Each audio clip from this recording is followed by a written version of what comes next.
નમસ્તે વિદ્યાર્થી મિત્રો, હું છું ભાર્ગવ લાઠિયા અને સ્વાગત છે તમારું ફરી પાછું આપણી આ એજ્યુકેશનલ એક્સપર્ટ યુટ્યુબ ચેનલ ઉપર. મિત્રો, આજે આપણે ધોરણ 10માં વિષય વિજ્ઞાન અને ટેકનોલોજીમાં ગાલા અસાઇનમેન્ટ પેપર સેટ 2026માં પ્રશ્નપત્ર 3માં બરાબર સોલ્યુશન છે તે જોવાના છે. બરાબર, આગળ ઓલરેડી પ્રશ્નપત્ર 2નું સોલ્યુશન છે તે મૂકી દીધેલું છે. જો તમે વિડીયો પર નવા હોય બરાબર તો ચેનલને પ્લીઝ સબસ્ક્રાઇબ કરો, વિડીયો લાઇક કરો અને તમારા ધોરણ 10ના વિદ્યાર્થી મિત્રો સુધી શેર કરો. ચાલો તો પ્રશ્ન પેપર 3માં વિભાગ એના સોલ્યુશનથી શરૂઆત કરીએ. હેતુલક્ષીમાં પહેલું છે કે ભાઈ બ્યુટેનોલનું આણ્વીય સૂત્ર શું થાય? તો મિત્રો બ્યુટેન આવે, બ્યુટ એટલે એમાં 4 કાર્બન હોય બરાબર, એટલું યાદ રાખી લેવાનું. 4 કાર્બન એટલે C4 વાળું હોવું જોઈએ, તો આમાં C4 2માં છે. ઓકે, ચાલો હવે નામની પાછળ લાગેલો છે આલ્કોહોલ, મીન્સ કે ઓલ, બ્યુટેનોલ ઓલ એટલે OH હોય, આલ્કોહોલ OH. તો 4 કાર્બન અને OH એટલે ઓપ્શન સી આપણો જવાબ થશે, C4H9OH. બીજું છે લાલ કીડી જ્યારે ડંખ મારે છે ત્યારે આપણા શરીરમાં કયું રસાયણ દાખલ થાય છે? તો મિત્રો લાલ કીડી જ્યારે ડંખ મારે ત્યારે આપણા શરીરમાં મિથેનોઇક એસિડ બરાબર, જેનું બીજું નામ છે ફોર્મિક એસિડ, એ આપણા શરીરમાં દાખલ કરે, ઓપ્શન સી. ત્રીજું, વિદ્યુત પરિપથમાં વપરાતા કયા ઘટકની સંજ્ઞા આવડી આપેલી છે? આજે આપેલી સંજ્ઞા છે કોની છે? તો મિત્રો એ છે ઓપ્શન સી, ચલ અવરોધ બરાબર. ચોથું, મનુષ્યમાં મૂત્રપિંડ એ ખાલી જગ્યા તંત્રનો ભાગ છે. સવાલ થોડોક આડાવડી થઈ ગયો છે. મનુષ્યમાં મૂત્રપિંડ એ ખાલી જગ્યા સાથે સંકળાયેલા તંત્રનો ભાગ છે. તો મિત્રો ઓપ્શન સી, ઉત્સર્જન તંત્ર સાથે સંકળાયેલો ભાગ છે. ચાલો પછી, અંતર્ગોળ અરીસાની સામે વસ્તુને કયા સ્થાને મૂકી હોય તો તેનું પ્રતિબિંબ પણ એ જ સ્થાન ઉપર મળે? ચાલો સરસ છે. અંતર્ગોળ અરીસો, એની સામે વસ્તુને તમે ક્યાં મૂકો? તો અહીંયા આ F, અહીંયા વક્રતા કેન્દ્ર C, અહીંયા ધ્રુવ P, આમાં ક્યાં મૂકો તો એ જગ્યાએ પ્રતિબિંબ મળે? તો કે C ઉપર. વસ્તુને વક્રતા કેન્દ્ર C ઉપર મૂકો તો પ્રતિબિંબ પણ વક્રતા કેન્દ્ર C ઉપર જ મળે. વાસ્તવિક હોય, ઉલટું હોય અને વસ્તુના કદ જેવડું હોય બરાબર. ઓપ્શન બી, વક્રતા કેન્દ્ર C ઉપર. ઘણીવાર આવું ન લખ્યું હોય, વક્રતા કેન્દ્ર ન લખ્યું હોય, તેને શું લખ્યું હોય? કેન્દ્ર લંબાઈ કરતા બમણા અંતર. અહીંયાથી આ જે અંતર છે ને, આને કેન્દ્ર લંબાઈ કહેવાય. તો આ જે અહીંયાથી આ થાય એની કરતા ડબલ થાય ને, 2F, અને જેને ત્રિજ્યા કહેવાય.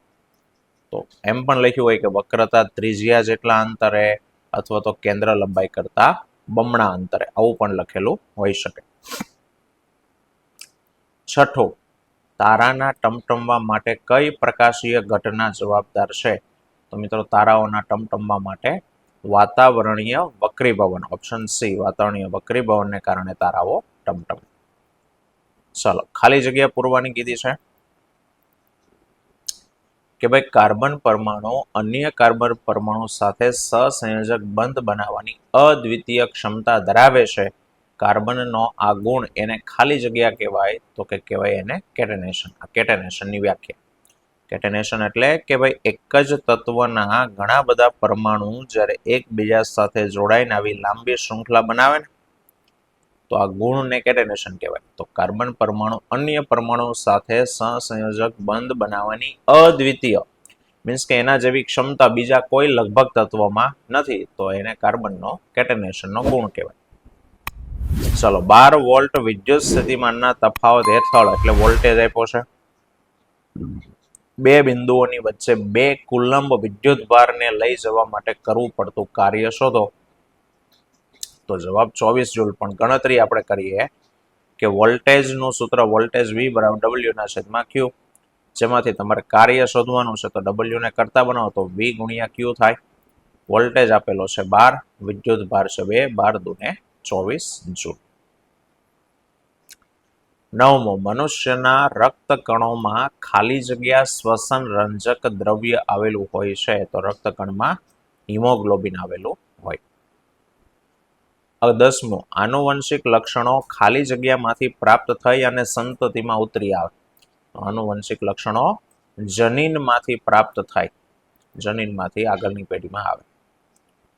11, ચશ્માની બનાવટમાં વપરાયેલ શુદ્ધિકારક લેન્સનો પાવર -4 ડાયોપ્ટર છે, તો લેન્સનો પ્રકાર જણાવો. તો મિત્રો યાદ રાખજો, પાવર જ્યારે તમને માઇનસ આપ્યો હોય ને ત્યારે એ લેન્સ આવે અંતર્ગોળ લેન્સ આવે. કયો લેન્સ આવે? અંતર્ગોળ. પણ એના ઉપરથી યાદ રાખી લો, જ્યારે પાવર પ્લસ ત્યારે આપવામાં આવેલો લેન્સ કેવો હોય? બહિર્ગોળ હોય, બરાબર. અને પાવર માઇનસ કોનો હોય? તો કે અંતર્ગોળ. ખાલી એક જ સવાલ નહીં, એને લગતા જેટલા સવાલ આવતા બધા ક્લિયર કરી નાખવાના, બરાબર. ચલો 12મો છે, સોનાની શુદ્ધતા ખાલી જગ્યા એકમમાં માપવામાં આવે તો સોનાની શુદ્ધતાને માપવાનો એકમ કેરેટ. 24 કેરેટનું સોનું સંપૂર્ણ શુદ્ધ કહેવાય. ચાલો ખરા ખોટા છે કે ભાઈ ગેલિયમ ધાતુ ઘણું નીચું ગલન બિંદુ ધરાવે છે, તો કે ખરું છે. ખાલી ગેલિયમ નહીં, બોલો બીજી કઈ ધાતુ છે? સિઝિયમ. ગેલિયમ અને સિઝિયમ બંને નીચું ગલન બિંદુ ધરાવે. 14મું, પુરુષમાં લિંગી રંગસૂત્રનું પૂર્ણ યુગ્મ હોય છે. મિત્રો 2000 ને લગભગ 24માં 2024 કે 25માં, સોરી 25 તો ચાલે, 2023 કે 24માં, બરાબર, આ સવાલ બોર્ડની અંદર ખરા ખોટામાં હતો. પુરુષમાં લિંગી રંગસૂત્રનું પૂર્ણ યુગ્મ હોય પુરુષમાં. હવે સાહેબ એટલે શું? તો કે પુરુષમાં જે લિંગી રંગસૂત્ર છે એ 23મી જોડ એ XY છે, અને સ્ત્રીમાં જે લિંગી રંગસૂત્ર છે 23મી જોડ એ XX પ્રકારનું છે. તો બે યુગ્મ તો છે, યુગ્મ એટલે જોડ હોય એને યુગ્મ કહેવાય. પણ અહીંયા જે સ્ત્રીમાં જે બે રંગસૂત્રો છે ને બે સરખા છે. સરખા એટલે એને પૂર્ણ યુગ્મ કહેવાય. પૂર્ણ યુગ્મ છે, બે સરખા છે. પણ અહીંયા X રંગસૂત્ર નોર્મલ કદનું છે, જ્યારે Y રંગસૂત્ર કદમાં નાનું છે. મીન્સ કે યુગ્મ તો છે પણ પૂર્ણ નથી. પૂર્ણ યુગ્મ નથી પુરુષમાં. તો આપણને સવાલ કીધો છે કે પુરુષમાં લિંગી રંગસૂત્રનું પૂર્ણ યુગ્મ હોય છે, તો આપણું વિધાન કેવું છે? ખોટું છે, બરાબર. સ્ત્રીમાં કીધું હોય તો ખરું આવે. ચાલો 15, લઘુ દ્રષ્ટિની ખામી ધરાવતી વ્યક્તિમાં આંખમાં દૂરની વસ્તુનું પ્રતિબિંબ નેત્રપટલની પાછળ રચાય છે. તો મિત્રો ખોટું છે, કારણ કે લઘુ દ્રષ્ટિમાં આંખનો લેન્સ કેવો હોય? તો કે જાડો હોય. અને જાડો લેન્સ હોય તો કિરણોનું વક્રીભવન કેવું થાય? તો કે વધારે થાય. અને વધારે વક્રીભવન થાય તો રેટિનાની આગળ ભેગા થાય. તો વિધાન ખોટું છે. 16મું, મોઢાની pH 5.5 કરતા ઘટી જાય ત્યારે દાંતનો સડો શરૂ થાય. તો વિધાન ખરું છે 100%. 17મું, લંબ મજ્જા દ્વારા કઈ ક્રિયાઓનું નિયમન થાય? તો કે સાહેબ આપણા શરીરમાં લંબ મજ્જા અનિશ્ચિત ક્રિયાએ સંકળાયેલ છે. એવી ક્રિયા જે આપણા કંટ્રોલમાં નથી, ઓટોમેટિક થાય છે, બરાબર. તો લખવાનો જવાબ અનિશ્ચિત ક્રિયાઓ, બરાબર, જેવી કે શ્વાસોશ્વાસ, હૃદયના ધબકારા, રુધિરનું દબાણ, અન્નમાર્ગનું પરિસંકોચન, ઉધરસ આવવી, છીંક આવવી, ખોરાક ગળવો, લાળ રસનો સ્રાવ, ઉલટી થવી વગેરે જેવી ક્રિયાનું નિયમન એ લંબમજ્જા કરે. ચલો 18માં કહે છે કે ભાઈ મનુષ્યમાં લિંગ નિશ્ચયનની આકૃતિ દોરો. મિત્રો આકૃતિ તમને અહીં આપી છે, પણ જેમાં આ પુરુષ અને સ્ત્રી તમારે દોરવાની જરૂર નથી. એની જગ્યાએ તમે સીધું જ લખી શકો કે ભાઈ જનન કોષ કરી અને તમારે બે શુક્રકોષો દોરવાના.